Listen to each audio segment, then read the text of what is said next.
Kayo mga vlogger, kung may respeto kayo, maghingi kayo ng pahintulot, makatulog kayo sa ginawa nyo, nag-post walang paalam. Makati Express Cargo nagsalita na kaugnay sa mainit na isyu na kinakaharap ngayon ng kanilang kumpanya at sa mga viral video na post ng mga vloggers sa social media. Kaya kung isa ka sa maraming OFWs kabayan na nagpapadala ng balikbayan box sa Pilipinas sa pamamagitan ng Makati Express Cargo, dapat mo ito malaman dahil pinabulaanan ngayon ng Makati Express Cargo ang mga video na pinakalat umano ng mga vloggers. Lalo na daw yung isang video na kuha ng isang vlogger sa loob ng truck ng Makati Express Cargo na kamakailang nag-viral sa social media. Kung napanood nyo ang video, makikita doon sa loob ng truck na bukas na ang mga box at wala ng laman at nagkalat pa sa labas ang mga damit. At nasabi doon ng vlogger na pinagbubuksan umano ang mga balikbayan box ng mga OFWs. Marami doon ang napakomento, nag-react, natakot na baka isa doon ay ang kanilang mga balikbayan box. Pero ito pala ang kwento sa likod ng mga box na nakita natin doon sa loob ng truck. Pakinggan po natin ang video para mawala po ang inyong takot at pangamba. Good morning po mga kabayan. Ako pala po ang isang staff ng Makati Express. Nandito po ako nagpapaliwanag sa mga viral na napost sa Facebook. So mag-explain ako kung bakit ganun ang sitwasyon. Una, dito po na area, ito po yung mga box na hindi hold. Bayad na po ito lahat. Bayad na po ito lahat. Ito na area na to.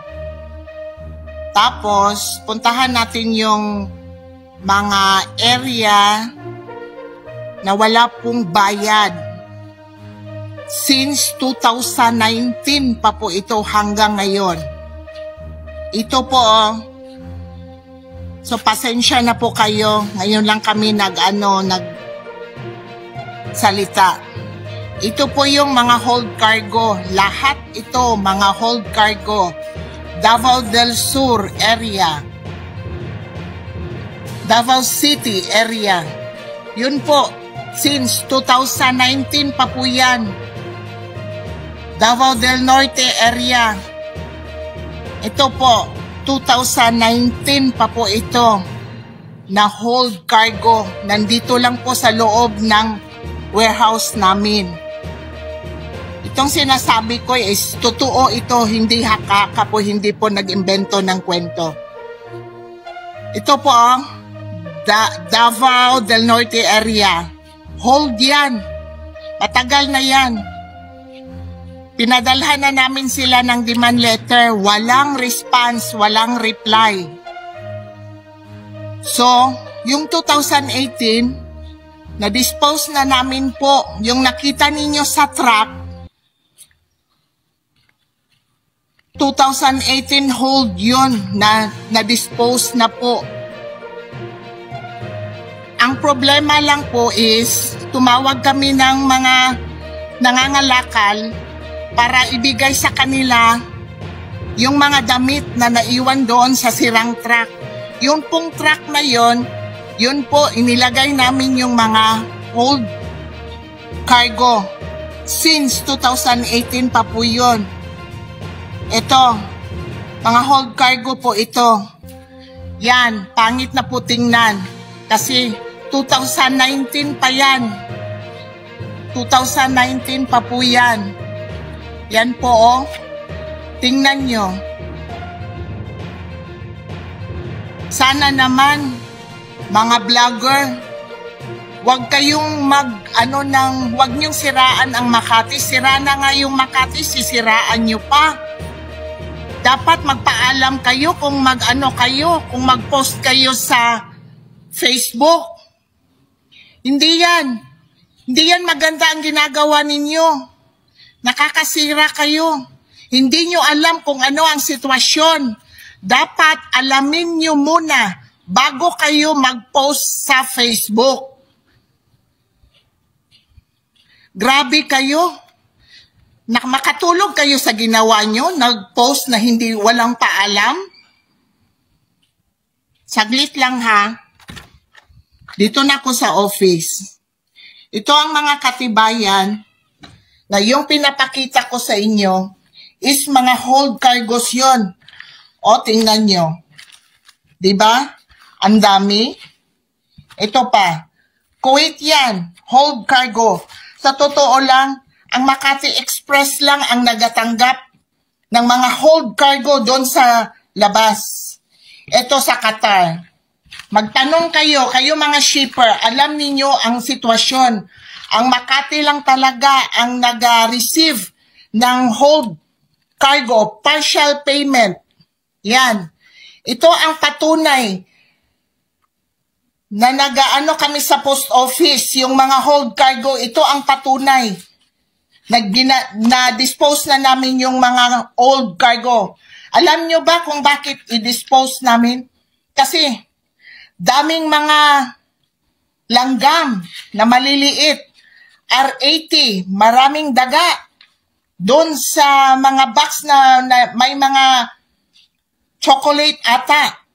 So, ito ang katibayan namin. Ito ang patunay na nag-communicate kami sa post office. O, ito, 2022. Ito, i-ano namin ito. I-dispose pa namin ito, 2022. Itong 2018-19, ito, patunay, na-receive ng post office November 27, 2019. Ito ang patunay na totoo yung sinasabi ko. Kayo mga vlogger, sana naman, kung may respeto kayo, maghingi kayo ng pahintulot, wag ng post. Hindi nyo alam ang sitwasyon. Pasensya na kung ang mga boxes ninyo is delayed kasi may problema ang Makati. Alamin nyo muna bago kayo magawa ng hindi mabuti. Pasensya na talaga sa sinabi ko. Hindi ako magsabi ng ganito kung hindi kayo nag-post sa Facebook. Pasensya talaga. Yung nakita ninyo sa truck, di namin kasalanan yon. Tumawag kami ng mga nangangalakal.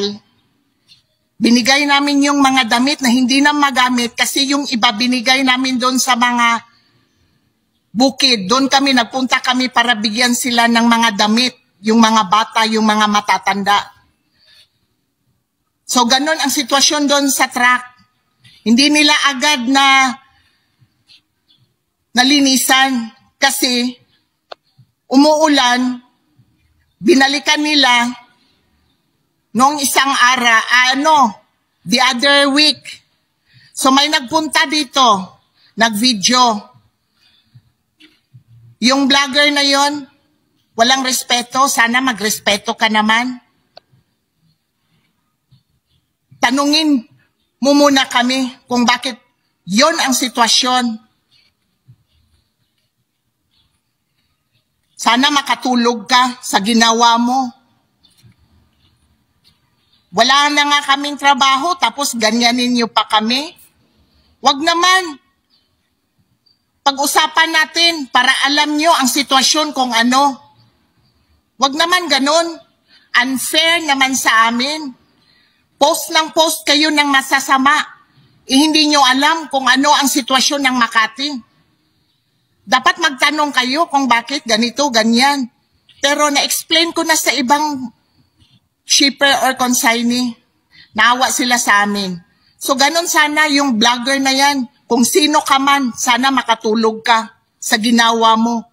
Hindi yan maganda yung ginawa mo. Pasensya na kayo mga kabayan. Salamat.